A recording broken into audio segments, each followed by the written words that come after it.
This is LBC from Global, leading Britain's conversation with James O'Brien.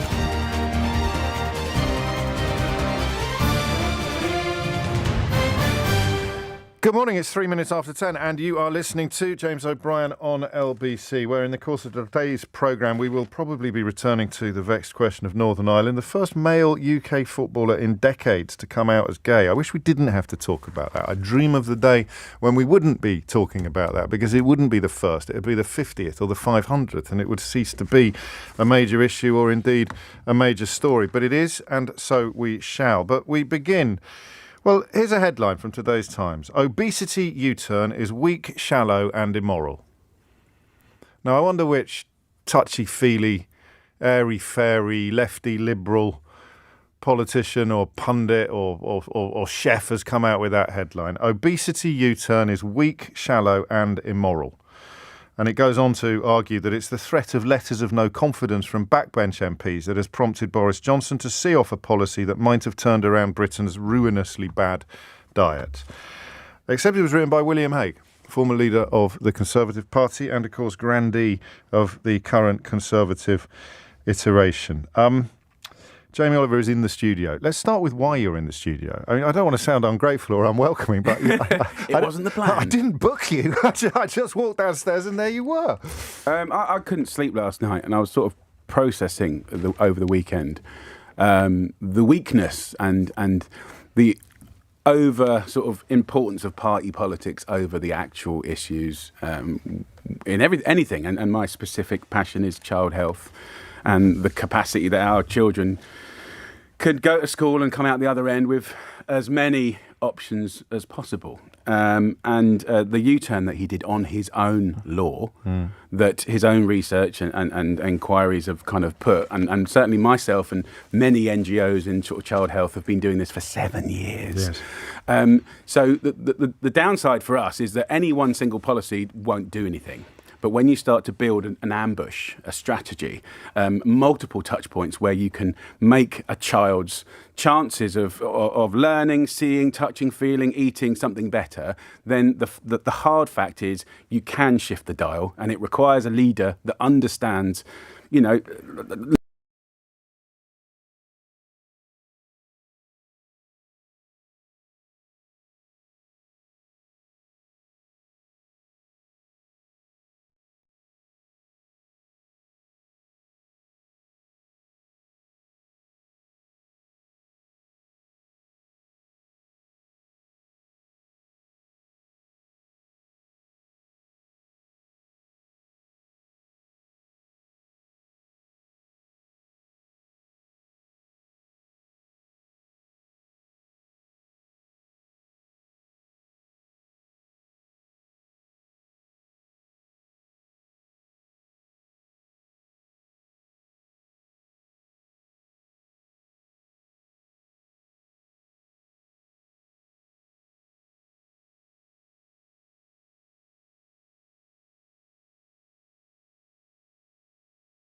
people here. So look, at the same time, I've got a bit older. Like, I realised that, you know, look, he's got the job he always dreamt of. I don't know how, and I'm still trying to work out how, but look, he's got the job. So now, for me, he's just a vessel. He's just a vessel to serve the wider public community, and it really. But he hasn't got the backbone and spine to complete anything. And 3 o'clock last night, I went down. I decided I'm going to go down in the morning. I had to actually go and do an appointment with the doctor today. I'm like, before then, get in there, do a little message to him. I've called him out. You've got 36 hours to go back on your U-turn. Otherwise, on Friday at 12:30, I call on all parents and practitioners, kids, students, foodies, chefs, nutritionists, teachers to come to Downing Street at 12:30 for 15 minutes only. And I want to do it classy. I don't want to like do what the Parisians do and paint up the walls. I don't want to kind of do what they did with Trump and the White House. I want to take something that's profoundly symbolic of the situation we've got, which is we're going to take, wait for it, an eaten mess. right? You can buy it from any supermarket. It's just, look, Eton Mess symbolically was a pavlova that got dropped at this privileged school, right? And it was on the floor. They picked it up, mopped it up, put it in a glass jar, and they made a positive out of a negative, right? That's symbolic, right? It is. So, Boris, it doesn't matter how we got to here, right? But you can go back. You can say I was wrong, right? And the public and the practitioners of child health, they are more loyal to you than your backbenchers that are torpedoing your ideas, right, and backstabbing you. So I want people to come at 12:30, if he doesn't go back on his U-turn, to hold up an Eton Mess from this very privileged school and this very delicious, indulgent dessert. It is. I mean, and you know, the likelihood of a U-turn, I suppose, is well, it's there, isn't it? Because he's done one already. It's the right thing. Look, look. We've heard for 2 years, follow the science. Well, that's there. Follow the righteousness. That's there. Follow what's right for our kids and future productivity of this country. That's there. So he's just got to do what his own government have already worked out. Let me tell you something you already know, but people listening may not. Ministers say they are deferring the policy to assess its impact on the cost of living crisis. Lie. But when the government launched the strategy in 2020, it actually quoted research showing that these promotions, the bog-offs on fizzy drinks and on very high fat and high sugar foods, and I'm quoting now, actually increase the amount we spend by 20%. By 22%, by encouraging people to buy more than they need or intended to buy in the first place. And waste more and eat more. Yeah, these are not good deals for our... So you just use the word lie. Normally I caution a guest at this point and say, well, obviously the Prime Minister is not here to defend himself. Yeah, he wouldn't know anyway. But it is a lie. He wouldn't know. Right. So as a leader, he should invest his trust in experts that dig deep and get under the skin of things. So he wouldn't know if he was here, right? But just to be very clear, it's not anti-discounts, it's not anti-promotions, right? Just to be very clear, this is how things are being played. Yeah, go on. It's the particular metric of the buy one, get one free. So if it's saying spend £2.50 and you get two, what we're saying is, look, mate, you can do £1.25 and get one. Right, so the data is it's making British people it's not discounts at all. It's buy one get one free, so it's making people spend more, eat more, and waste more, which right now is the opposite of cost of living. And I'm very sensitive to this. I mean, everything from recipes and all the things going on at the moment. I mean, yes. even the junk food advertising. Well, there would have been a ban on that as well. That's the other bit, isn't it? The pre-9 p.m. But more than that, for the parents listening, like to protect your kids from that online and on the gaming and on apps, computers, stuff like that. So it was a total ban of junk food online. Right.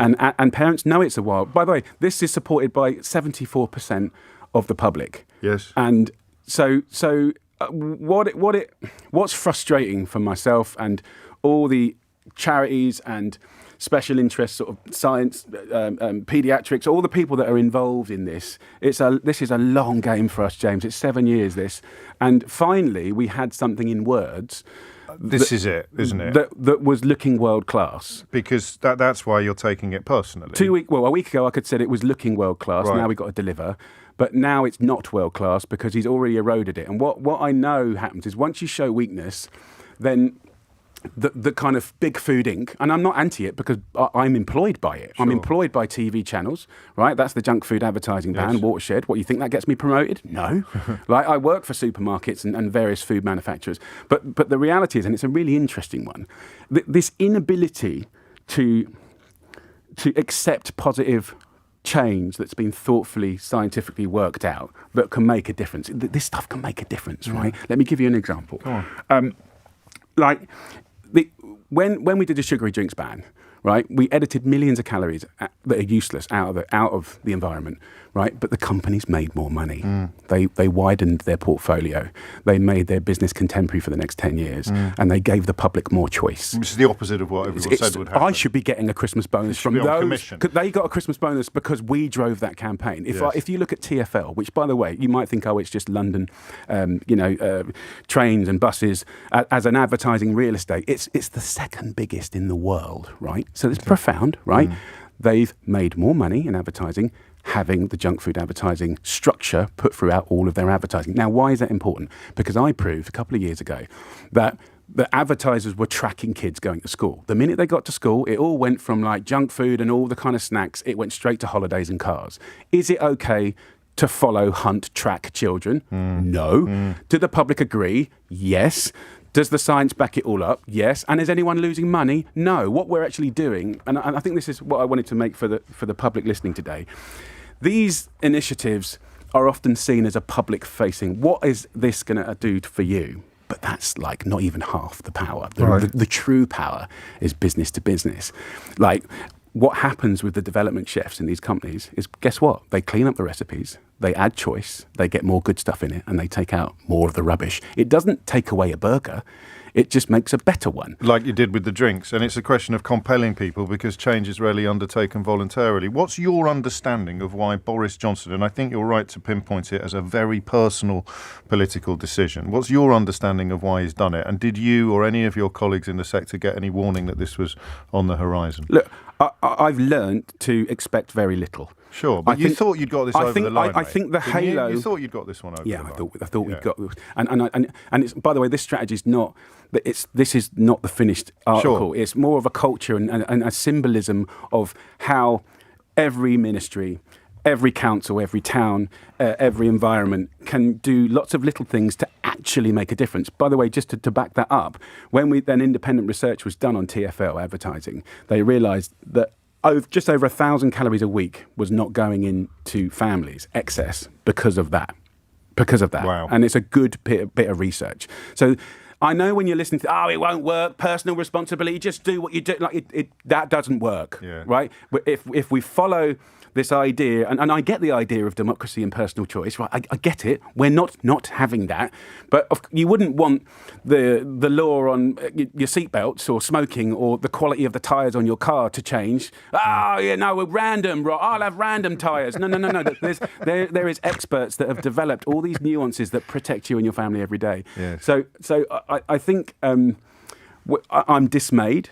I think that the halo of him nearly dying from COVID has gone. Sure. Right? The other chaos that we have, and I understand... Because, of course, he talked about his own weight then. That was supposed to have been the pivotal point when he realised that he needed to help the rest of the country. And he's a new father, so I presume he hasn't had a rollicking from his missus yet. Sure. Who I would expect will tonight. Yes. But look, what do we want from a leader? Like they don't have to have everything, but when it's following the science, when it's about the children, if you went to someone in the Bank of England and said, is looking after the kids correct and having better health outcomes as teenagers, young adults, is that good for the UK PLC? Is it good for productivity? Is it good for, like curtailing absenteeism? Is it good for this little island, this precious little island we've got that's now going it alone? They're going to say yes. Sorry. Britain is, well, I know. Britain is now the fattest country in Europe with over a quarter of people classed as obese and most of the rest overweight. And the Prime Minister of these islands has just scrapped a policy or postponed a policy that would have, in your view, as someone who's spent more years than James, this is profoundly important to get going, to set the scene, to set the culture of strategy and multiple touch points to make our children have better health outcomes. And you're turning around an oil tanker, and the man on the bridge is just... sink the oil tanker, Yeah, start okay, again. start from scratch. We need a hydrofoil, we need to fly, we need to do something. But just like, look, this is not my expertise, but I've worked in this for 15 years passionately, from starting up 15, which was a restaurant that trained kids, often from prison and homeless kids, to the school dinners campaign where I was working in like Ferrier Estate, Kidbrooke Estate, had a whole handful of schools in Kidbrooke, like the free school lunch kids, like this levelling up conversation. You're thrown around like this thing, like this is just my belief, yes. and not backed up with, although I think I could find it. Sure. But for us, like Middle England, to thrive, it's not us and them. For us to thrive, we need them to do better. They need to be more okay. We've got 1.2 million kids on free school lunches. Do you realise how little money you have to earn to qualify? It's like $7,500 per family household, $7,500. And then if you look at universal credit, which is around, I think, $14,000, correct me if I'm wrong, right? There's a big gap between the free school lunch kids and even there's lost children that are vulnerable right now. And COVID, I follow these graphs. So this is my other job. Sure. Right? The graph of British public health since 2000 is not great. Right, it is the worst in Europe, right? We tussle with a few countries like Germany, right? But nothing to be proud of. It ain't the World Cup. In it's peaked so outrageously in lockdown for lots of reasons. Mobility, physicality, but also just the kind of just the reliance on junk food and delivery, and deliveries thrived as well. And we've got the most outrageous peak in eating disorders. I didn't know and that. It's dark. Right. It's dark. We have to arrest this with, and you get, I mean, if I could get in a ring with half of those Conservatives that we're talking about nanny state, like I can give you look, the first ever public health law was met with rioting in the street. Do you know what it was? Go on. The banning of sale of spirits to children. Whiskey, rum, right? No, I didn't know that. This relationship with public health has always had a rearing up. DNA to resist it. Neophobia, fear of change. And the word nanny state has this negative connotation. Sure. But for the love of God, when we've sent all our girls to work and we want our kids to be looked after at home, we need good nannies. We need love. We need care. Run us through again what's happening on Friday. Well, I just made it up this morning. Yes, dude. I know. I didn't want to. I hope you're not leading me into illegal territory here, Jamie. I don't think so. I wouldn't want to, and you can correct me if I'm wrong. But look, this is me on my own. This is 3 o'clock in the morning. Of course. I'm going to London earlier than early, Usual. which is 5. Yeah. And it's. I didn't want to be angry and aggressive because it's not classy enough. No, I know. I thought, well, what can we do? And what if the French are doing that and the Americans are doing that? What would the British do? And I thought, well, let's just grab an eaten mess. It's 3 ingredients. It's a bit of cream. It's a bit of meringue. It's a bit of fruit. Put it in something, ideally not glass, and turn up with me. If we don't do the U-turn on doing the right thing for our kids, right? I profoundly believe that this is the seed that can set a thoughtfulness that could get us where we want to get in this country and out of the filth that we've had in the last 3 years and that graph of the last 10 years. So turn up at 12:30 outside number 10 Downing Street, and I only want it 12:30 for 15 minutes. Yep. I don't want to cause any trouble, Sure. but I want to make a point. I just need a little picture, and we need to use that to symbolise that it's not just me on my lone voice and a bunch of scientists and people that like it's us. Well, my it's inbox parents. suggests that there are many people. And I already apologise that I'm talking too much, but I'm You're firing. Not, you always talk too much. You don't need to I'm sorry. apologise for that. If you could address him directly, we're out of time. But if they submit enough complaints about this programme, so I presume they've got me on at some point in Downing Street. If you could address Boris Johnson directly, what would you say to him? Boris, please follow the science, follow the data, do what's right, and start up. Your legacy must be not how you manage your feral backbenchers that are torpedoing the right things to do as a nation.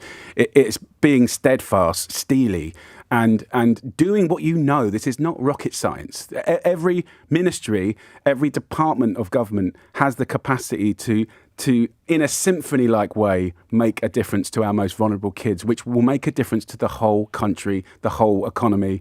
And it's right, it's fair, and we want to live in a country where the stars are the limit, the sky is the limit, and constructive racism does exist. And if you look at the mortality map of Britain, it's the same as the poverty map of Britain in COVID, right?